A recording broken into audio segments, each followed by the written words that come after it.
Dads, I hope you're listening.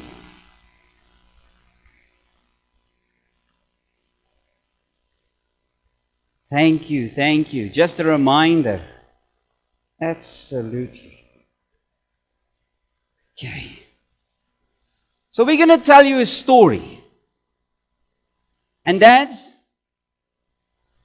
I'm a dad myself, and I've been a dad for many, many years, and one of my kids are going to get married soon.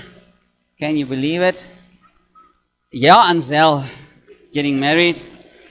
And all of a sudden you realize that your life is changing a little bit the way it was. Okay, so Dad, who of you have a toolbox at home? Come, let me see your hands. All right. Now I know sometimes Mom buys a toolbox for Dad as a little hint. Maybe you should fix that leaking tap. Men, if you like me, I don't like fixed leaking taps. But sometimes, most of the time, a leaking tap happens when you don't expect it. It's on a Sunday, when a plumber is so expensive, you have to do it yourself. Okay. So men, this morning, and fathers, I want to talk about something that is very important. And that's about being a father. The highest calling a man can have is to be a father. Now I want to make something very clear. There might be some of the men sitting here today that might not be fathers biologically to their own children, but they might be fathers to others who do not have fathers. So I also want you to listen to what I'm going to be sharing with you this morning. Even though you might not have your own children, you still have influence over everybody else. So a scripture that I want to start with is Psalm 127 verse 1. You guys know how to read the Bible, eh? We read the Bible all the time. What does it say? It says, unless the Lord builds the house. The what? The builders labor in vain. So we have been given a task, fathers, to build. It's amazing how one of our youngsters almost said, we're building. As fathers, you're building your home, but where are you building on? Are we building it on a rock? Or are we building it on our own ideas and philosophies? So we must build according to what God wants us to do. So we must build in the right way. Otherwise, we're wasting our time. Do we have builders here? Anybody that ever built something? A fireplace or a... Okay, you're not a dad. I'm talking about dad. This is Dad's Day. You're not allowed to raise your hand. Okay, build some stuff. Now, dads, when you build stuff, you need to make sure you build it right. If you don't, and you stand back and you look at it, then you might have to start all over again, and nobody wants to start all over again. So we want to do it right. So as we celebrate our Father's Day, we will look into Scripture, obviously, and I want to particularly look at the book of Proverbs. And there's a couple of verses that I'm going to read from the book of Proverbs, and I actually want to read it from the NIV this morning. So Pastor, forgive me for this. But it says in Proverbs 3 from verse 1, it says, my son. So who's talking here? When I say my son, who's talking? A father. This is Solomon. Remember, Solomon wrote Proverbs and he says, my son, do not forget my teaching, but keep my commands in your heart, for they will prolong your life for many years and bring you peace and prosperity. Let love and faithfulness never leave you. Bind them around your neck. Write them on the tablet of your heart. Then you will win favor and a good name in the sight of God and man. Trust in the Lord with all of your heart. Lean not on your own understanding. In all of your ways submit to Him, and He will make your path straight. Do not be wise in your own eyes. Fear the Lord and shun evil. This will bring health to your body and nourishment to your bones. Honor the Lord with your wealth, with the first fruits of your crops. Then your barns will be full to overflow, and your vats will brim over with new wine. My son, the father is saying, do not despise the Lord's discipline, and do not resent His rebuke, because the Lord disciplines those He loves. As a father, the son He delights in. Dads, did you hear that? There's a couple of things here. First of all, there's a call. And the call is, my son, do not forget my teaching. And then there's a reason. The reason that you should not forget the teaching is because it will prolong your life. It will give you a good life. It will bring you prosperity because they are good for you. Then what are the lessons that we need to teach our children as a father? Let's say you speaking this to your children. What lessons are we going to share? We need to talk about love and faithfulness.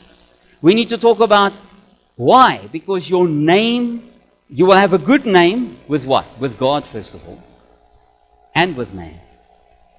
The second lesson is we must teach faith and seek God's ways, not your own. It's about pride versus what the Lord wants for us. We must teach our children how to be generous. It's my karretjie. It's my pot. Okay. Teach your kids to be generous and giving the Lord His share, because this will bless you. He will bless you. And then you need to discipline your children. All the children go, nah. Because discipline is not lekker, né? Discipline. We must discipline our children. But the question is this morning, fathers, how do we do this? How, in a crazy world that we are living in, how do we do this and bring this to our children? So this morning, I want to introduce you to my toolbox. And in this toolbox, I'm going to be sharing with you some things that fathers know, but they don't always use them. For instance, my first one is this one.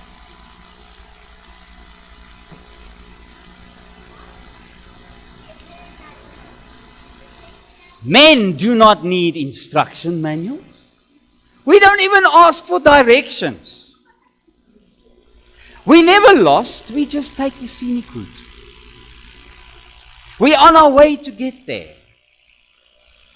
Men, before you start any project, I remember the times when, who of you can remember when you had to order something and you get an instruction book and you put it all together again, but you never look at the instructions. You just go, that goes there, and then 4 hours later, you still don't know what goes where.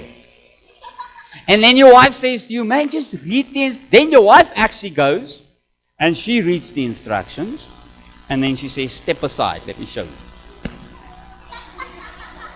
Does it happen in your homes? So sometimes, you see, from the mouth of babes, we get the truth. So we're going to hear some stuff from your children today. So gentlemen, when we want to build a family and we want to do what needs to be done, how can we do it without reading the instruction manual? How can we not follow God's instructions? This is our instruction manual, the Bible. Do you have a Bible? Fathers, do you have a Bible? Just say yes, because you've got your cell phones. This is your instruction manual. This is where everything starts. This shows us how to discipline our children. It shows us how to love our wives, and we'll talk about that. It shows us how to love our kids, even if they misbehave and we want to strangle them. You know, it's so amazing. Always a little joke that I like to share. When they are small, they are so cute. They're so cute. I just want to eat you. And then when they're teenagers, you're so sorry you never ate them. So eat them while they're still cute. No, I'm only joking. But we must go back to what the Word of God says. No eating of children. Let's just make it abundantly clear. You need to tell your kids where you get your instruction from. And, you know, in my days when I grew up without YouTube and Facebook, yes, there was a time like that. Can you believe it, children? There was a time when there was no internet. There was no Google. There was no Facebook. There was no TikTok. You know what we did? We had some amazing family times. And my father and my grandfather used to have this thing called boekevat. In Afrikaans, boekevat. In other words, we take the Bible and we sit around the dining room table and we read. Dad, is that still happening in our homes today?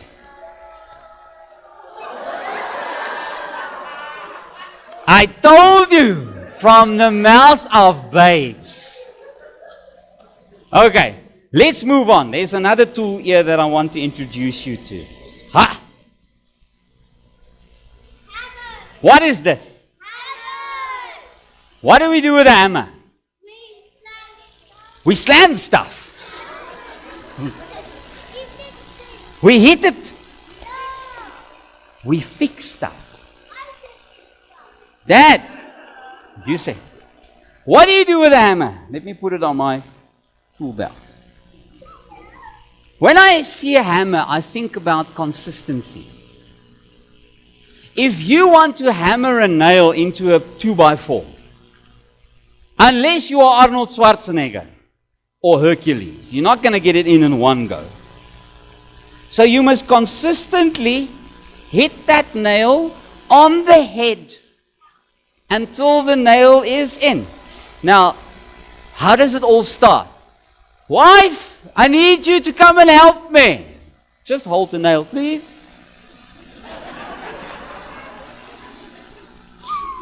My wife never did that. So how does it start? You have to hold the nail yourself. I remember my grandfather and even my dad and our stepfather, they did carpentry work. So they would have these little nails in their mouth. And then you will take one out, put it down, and just give it a little tap. And then you go tap, tap, tap, tap, tap, tap, tap. And lo and behold, when you hit your thumb, and you start speaking in tongues.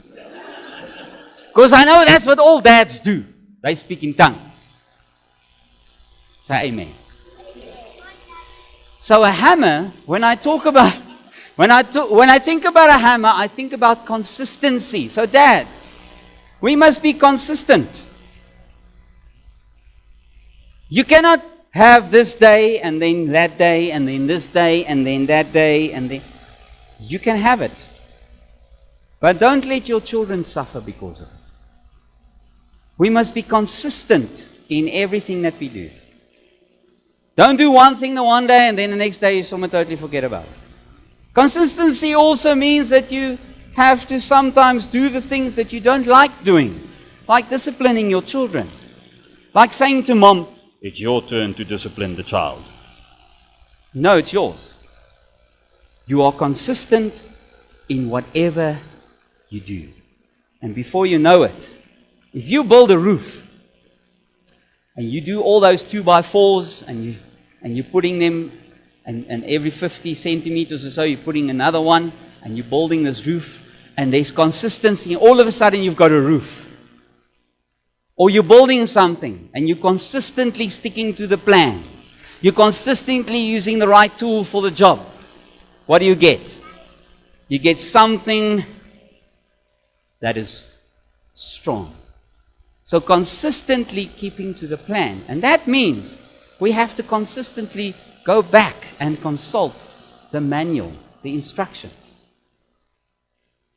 Because we try and figure it ourselves. We sometimes have a discussion with other fathers around a braaivleis. So how do you deal with your teenager? Where do you send them to? No, you don't send them anywhere. You deal with them consistently. That's what we do as fathers. Okay. So, do you want to see what else I have in here? Must we show them? Okay. What else do we have in here? Guys, what do we call this? A spoon. No. Piet, what's die? It's a spanner. You see, everything for an Afrikaans guy is a spanner. This is a specific spanner, Piet. It's a shifting. But a proper English name for it is the adjustable wrench. The adjustable wrench.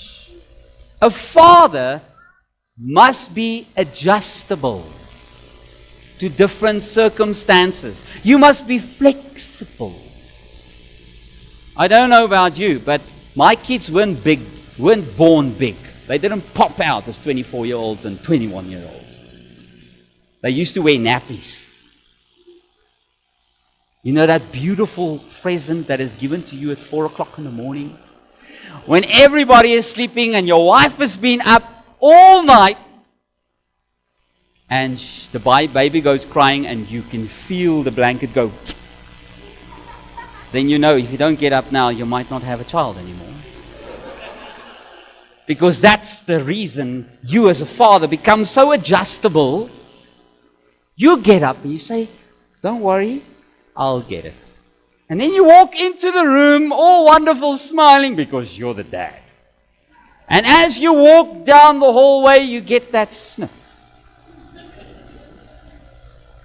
And as you walk to the cot, this little one greets you with an aroma that you would rather like to run away from. But because you're a dad, you adjust to the situation and you clean the nappy. You might take a couple of breaths in between, hold your breath to clean the nappy, but you are adjustable. And then they go to school and they come back with maths homework. And you haven't done maths for 47 years. And then you've got this excuse where it says, but they changed the curriculum. So you know, the stuff they did and the stuff I did was not the same. Guess what, Dad? 1 + 1 is still 2. It doesn't matter which curriculum you are talking about. What do you do as a dad? You become adjustable. Then you become teenagers and you've got daughters who are being chased by boys.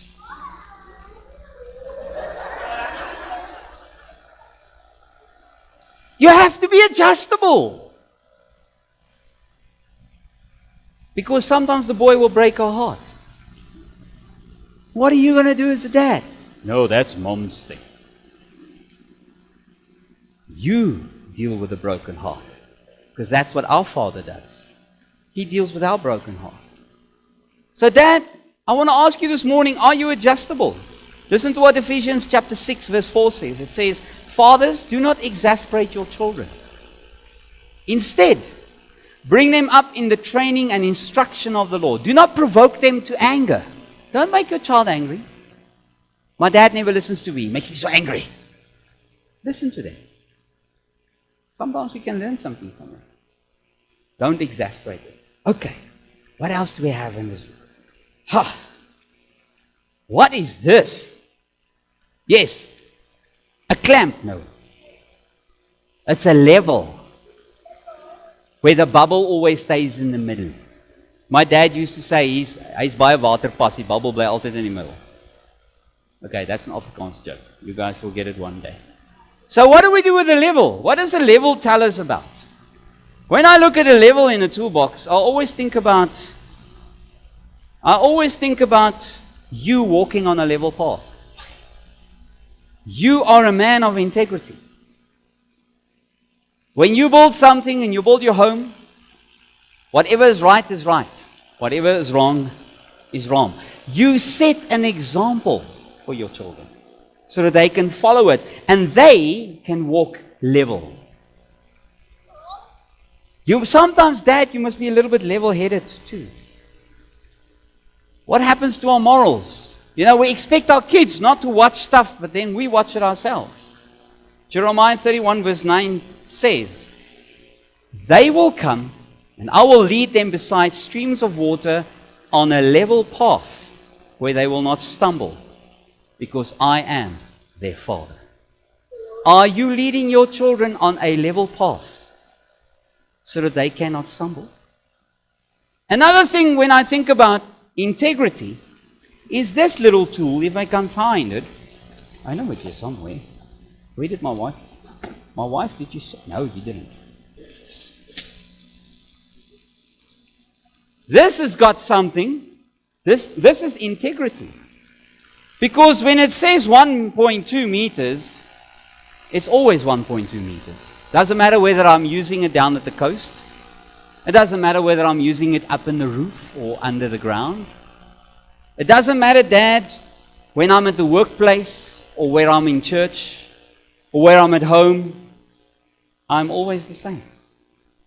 Are we always the same? No, we're not always the same. So we must build with integrity. When we use the level and we use the tape measure, we know that integrity is going to be in my building, because the walls will be straight from the beginning right up until the end. You know, ask any builder. If you put the first brick skew in the beginning, what happens at the end? You've got a very interesting wall. So when we start, we make mistakes. Absolutely. But then we ask for forgiveness and we start again. And we do it again. So we must build with integrity. Once again, back to the instruction manual. Psalm 119 verse 11. Thy word I have hidden in my heart, that I might not sin against you. So hide his word in your heart. Then, integrity also means sometimes you have to fix what has gone wrong in your child's life. And many, many times you have to apply the hand of correction to the seat of learning. Now, I know in some cases, some parents believe that you should not spank a child. My Bible says, my instruction manual is very clear. You have a hiding, you need it, I will provide it. With love. We don't beat our children, we love them. So maybe some of you believe that you shouldn't beat your child. Or, well, not beat. Maybe you believe you should not spank your child, but rather talk to them. I want to see you talk to a 6-month-old that's on their way to an electric plug, putting their finger in there. Oh, please don't put your finger in there. No, it's got a nappy on. It's got a nappy. It makes a like a noise. And they just have this, where did that come from? Okay? So what? That's what we do.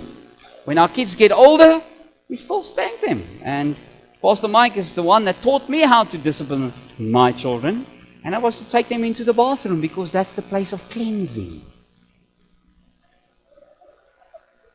So you can cleanse them from all unrighteousness with a slop that makes a big noise. Get a number 10 slop. And in a bathroom, it makes such a beautiful noise, because there's wonderful acoustics. I remember my youngest daughter, and I'm putting her on the spot. She used to scream in such a way that it almost felt as if the people were thinking we were murdering this child. But once again, we were consistent in our discipline. And today I've got wonderful kids. Not just because of the hidings, but I would like to believe that was one of the reasons.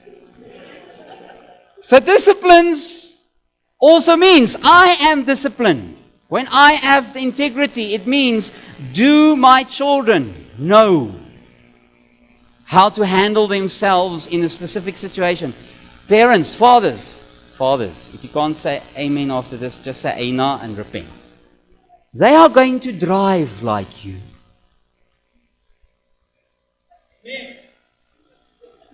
So when that taxi cuts you off and you've got a car full of kids, what comes out of your mouth?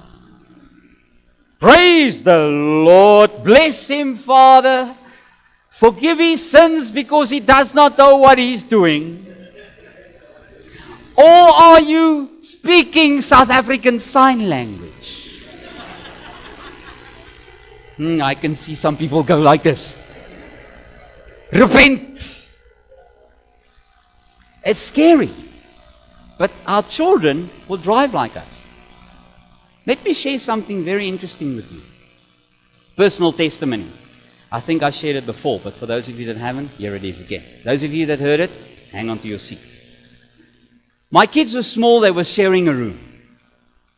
And one day I came home, late evening, and I always had this thing with my kids. Doesn't matter how late I come back from wherever, I would always go into the room, tuck them in, kiss them, pray over them, leave. And this one evening, I think I came from a counseling session. I was busy counseling someone. And I came home late and did the whole thing. And I went out of the room and I got this cold hand on my heart. Because at that time, I was dealing with a couple with a bit of a challenge.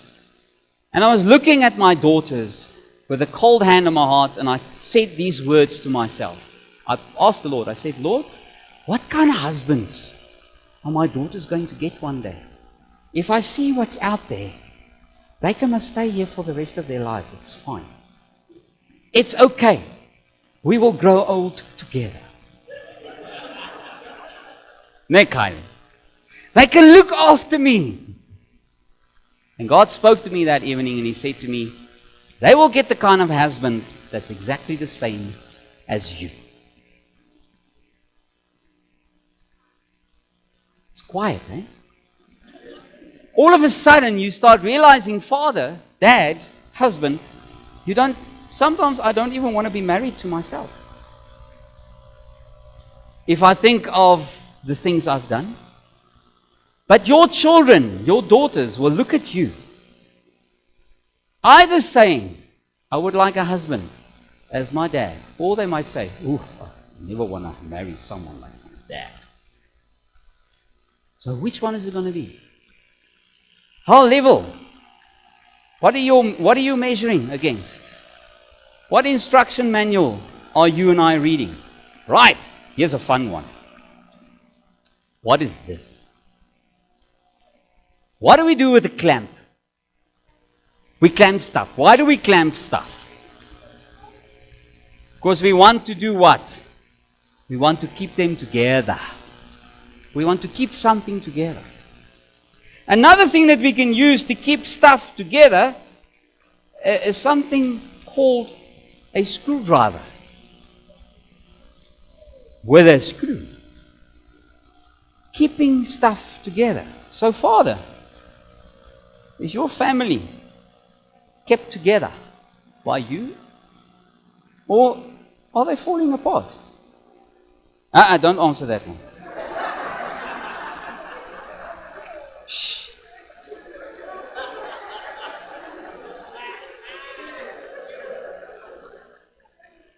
Okay.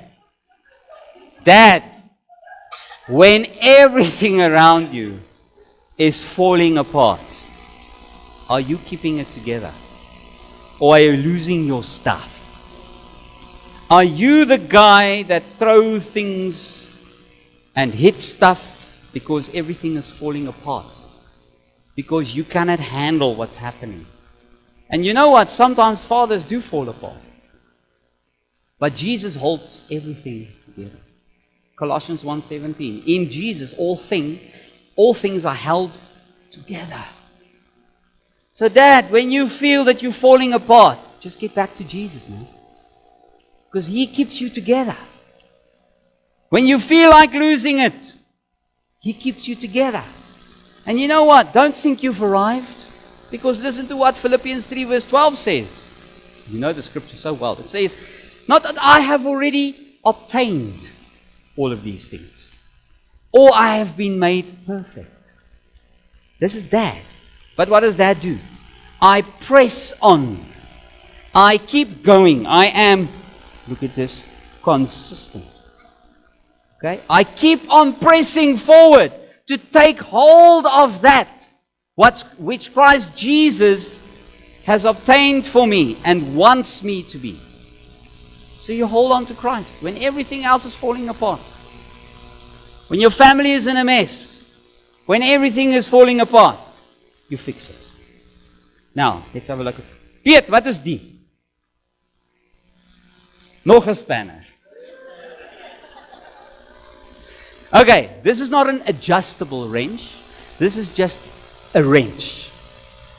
So when I look at a wrench, I think about love and commitment. This wrench is committed to a specific number, a 13 or a 14 or an 18, a ring spanner. Okay? It's committed. You cannot use a 17 on a 14. You're going to battle. Something has got to not work. This is all about love and commitment. Are you loving, Dad? Sometimes you need to lighten up a little.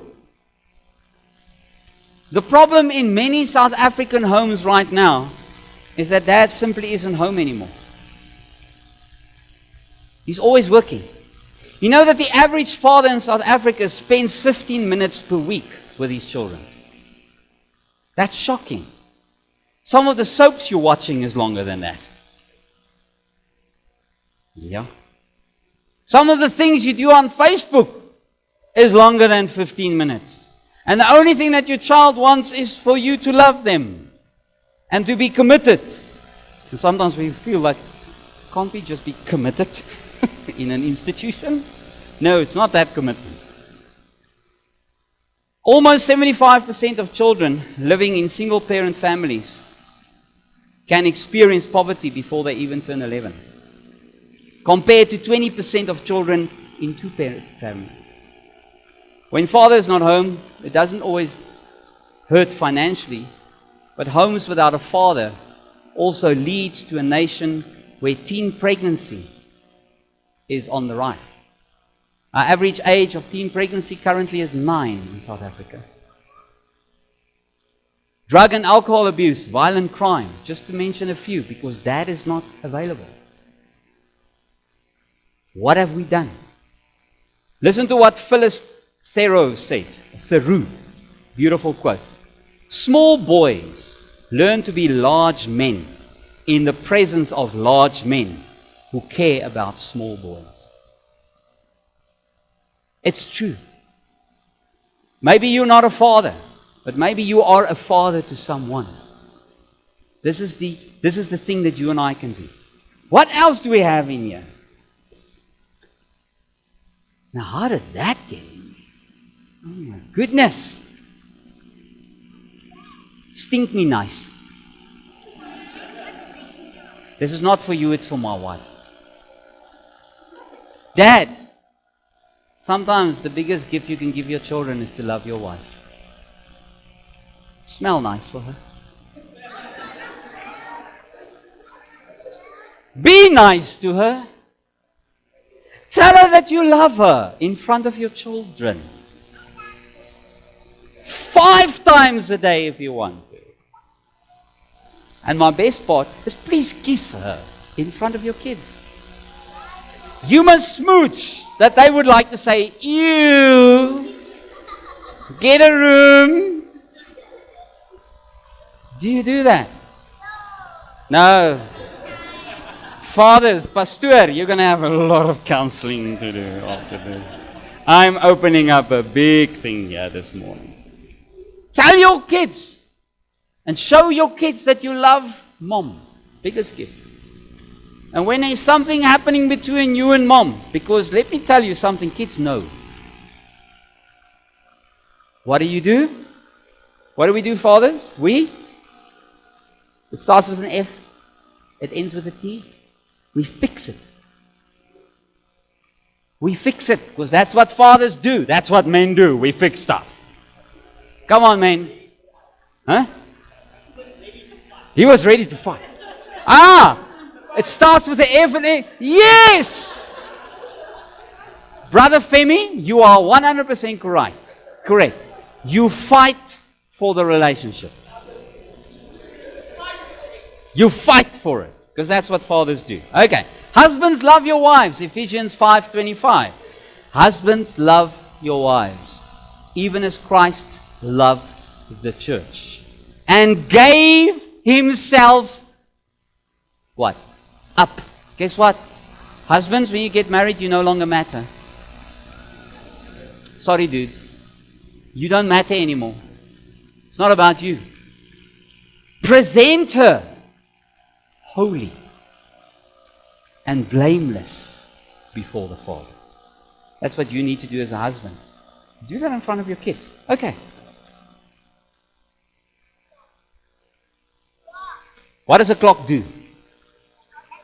Tells us the time. Dad, I would encourage all of you to have a clock in your toolbox, because you need to spend some time with your kids. For me, it meant Saturday afternoon Barbie movies with my daughters. I watched every Barbie movie that there was. I could even sing the songs. And I could even do some of the moves. Huh, Ansel? We watched the Barbie movies. Have time. And then Dad, how do you spend your time? Are you lazing in front of the TV the whole time? On your Facebook, on your phone? What are you doing with your time, Dad? What are you doing with your time? No. You shouldn't be wasting your time. Make use. Dad, let me tell you something. And I know dads, we have this thing. We are providers for our family. So we work hard. Absolutely. But don't let your child just see you as an ATM. Because you're just providing for them. Spend time with them. Before you know it, they get married and they're gone. When you blink your eyes, it's over. Spend time. Have that clock in your toolbox. What else do we have? Ha! What does this thing do? What does it do? It protects your head. Fathers, are you protecting the minds of your children? We're getting a lot of feedback here from the front. Protecting the minds of your kids. How do you protect the minds of your children? And unfortunately, I couldn't get them, but you should also have goggles. You know those PPE stuff? When you do welding and grinding, you should protect your children's eyes. What are they looking at? Do you know what your kids are doing on their cell phones? You better find out. How do we protect our children? Guys, give them positive feedback on the things that they should be committed to. Teach them. Lead them to the cross often. Show them where the cross is. Show them where forgiveness is. Show them where the mercy is. Teach them biblical truth. We're protecting their minds. Teach them the biblical truths of God's word. Let them see it in your life. Monitor what they are busy doing. Do you know their friends? I knew all the friends that my kids hang out with and the parents. We made an effort to also get to know the parents of the children that my children are friends with. Because sometimes the parents are hooligans. Yes, hopefully none of them are here today. Well, luckily I'm not a hooligan. So no, a forgiven hooligan. Pray. Pray for your children, protecting them, leading them in the fear of the Lord. Encourage them to develop their own relationship with God. Protect them at all costs. You need to protect your kids. I'm hurrying up. Another thing that I want to introduce you to is this little guy. What do we do with a plaster? To cover a sore. Dad, maybe you've been hurt. Maybe you need a plaster this morning. Or maybe you've done the hurting. Maybe you need to give out some plasters. This should be in your toolbox. Men, don't walk alone. Be accountable. Find a friend, not the BBC. Find a friend that you can confide in. Become part of the men's group that we have here on a monthly basis. Be accountable. Don't hurt. Many men are hurting. And then some men are even taught not to even show their emotions. Men, I want to tell you this morning, it's good to cry. If your children have never seen you cry, thank you. Nothing wrong with emotions. Cowboys don't cry, especially in front of their horses. So we've been taught. Snart. That's a Greek word. Snart. It's Greek for nonsense, okay? Men have become friendless and isolated. We isolate ourselves. Don't do that. Accept the Band-Aid or the plaster, or maybe even give it out. Chuck Swindoll said, your dad's not perfect. He would be the first to tell you, nor is he altogether fair, not always right. But there is one thing he is. Always and altogether, he is your dad. The only one you'll ever have. And quite frankly, there's only one thing he needs on Father's Day. You know what your dad needs on Father's Day? Plain and simple. He just needs to hear you say, I love you. And I appreciate it. That's a plaster that can heal so many brokenness in men today. Wives, every now and then you can also tell your husband that you love him. I know the Bible doesn't say you should, but it actually does. If you go and read the Amplified Bible, there's some stuff that you ladies have to do that's even worse than what the men have to do. Okay, I've got two more things in my... what's this? Is this a rubber mallet? Beer is nie 'n spanner. Okay. What do we do with a rubber mallet? Sometimes as a father you need to do some urging. You need to apply some pressure without hurting. This thing is not going to hurt. Well, it will probably a little bit, but not as much as that boy. Rubber mallet. Sometimes you have to do some persuasion. You have to mold that teenager, but not too hard. You need the right tool for the job. Ephesians 4:1 says, Paul speaks to the church in Ephesus and he says, I urge you to live a life worthy of your calling that you have received. Your child has a calling. Like you. Are you urging them to live according to that calling? I'm running out of belt space here. Okay, we're almost done. What's this? What do we do with this, Dad? This is an oil rag. What do we do with it? We clean up. Dad, are you cleaning up your mess? Or are you leaving it for someone else to do? Clean up the mess. And you know what you do with a rag? When it's too dirty, you can't clean it anymore. You throw it away, but the mess is clean. There's nothing left anymore of what the mess was about. So clean the mess. You should clean up. Say sorry. That's when you've hurt your kids. When you've done something and you said something or you treated them harshly. Say sorry. Ask for forgiveness. If you don't do it, how will they know how to do it one day? So we need to do that. And then, oh my goodness. Dads, if you like me, you feel that you are being torn into and pulled into all kinds of directions. Your wife needs a little bit of you, the children needs a little bit of you, the work is getting crazy, the ministry is crazy, if you've got grandchildren, they can become a handful. Then you definitely need this tool, and this is an extension cord. Because what happens? This extension cord is plugged into the power source, and I can pull this thing all over the church, and I can still do what it needs to be done. So in your life, make sure you have an extension cord. Don't get pulled into all kinds of directions where you lose your connection with God.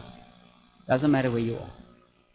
So whenever you see an extension cord laying around in your home or in your garage, think about the fact that you need to be plugged in. But here's the secret. Please switch it on. Because I've come to notice that some Christians are plugged in, but they never switched on. If we don't switch on, the current can't flow. The thing that should be running at the end is not going to work because you haven't switched on the power source. How do we switch on the power source? Make sure you read your instruction manual. Get back. Use your extension cord. And then the very last thing I want to show you today in my toolbox. What is this? This is a chisel. Whenever I think about a chisel, I always think about the fact that it never gives up. Dad never quits. We do not walk out, disappear, or just run away. We do not quit. This chisel, together with the fact that you are going to be consistent chisel, you never give up. You hold on with everything that you've got. Even if you are the last man standing, you still keep going. We never quit. Say, dads never quit. Say it loud, I didn't hear that. Yes, dads never quit. We keep on going. And then, in closing, before we listen to another little video, and I know you guys want to go and eat cake. If you look at this, where am I clipping this onto? My belt. Isn't there a place in the Bible where we read something about a belt? Where's that? Yes. The armor of God talks about a belt. The belt of what? The belt of truth. So I want to ask you, men, are you rooted in the truth? Because if you're not, you're going to get caught with your pants down. I'm serious. Nothing of this will work, and can really get the position where it should be when you and I are not living a life of truth. And when I'm saying truth, Pastor Mike always referred to some people saying that they wear the belt of truth by faith. Nonsense. You're either truthful or you are not. You're either lying or you're not. So men, husbands, fathers, this tool belt that I have in front of me, we have a huge responsibility as fathers to show our children what it means to live a life of truth. Integrity. We're holding on. We don't give up. We are level-headed. And sometimes, just sometimes, where is it now? We've got some screws loose. But then we have to use the screwdriver. And you know what, Dad? It's okay to have fun. Sometimes, I'm telling you, to be a father to a teenager, jy moet 'n paar skroewe los hê. There must be some screws loose sometimes, because they can go crazy. So maybe you can go crazy with them. That is nothing wrong. By having a little bit of fun and laugh with your kids, loosen up a little. Nothing wrong with that. Have fun. So I want to encourage you this morning, dads. And we're going to do something very special. And I want you to understand that fathers, children are a blessing. But they're also a responsibility. And it's your and my responsibility. And if we don't show them the heart of a father, how will they know the Father's heart? If we don't show them forgiveness, if we don't love them, how will they know how the Father loves, how the Father forgives, how the Father teaches and disciplines? Dads, we have a huge job to do. But we cannot do it alone. Amen? We need Jesus. Amen? Let's give the Lord a hand of praise. Amen?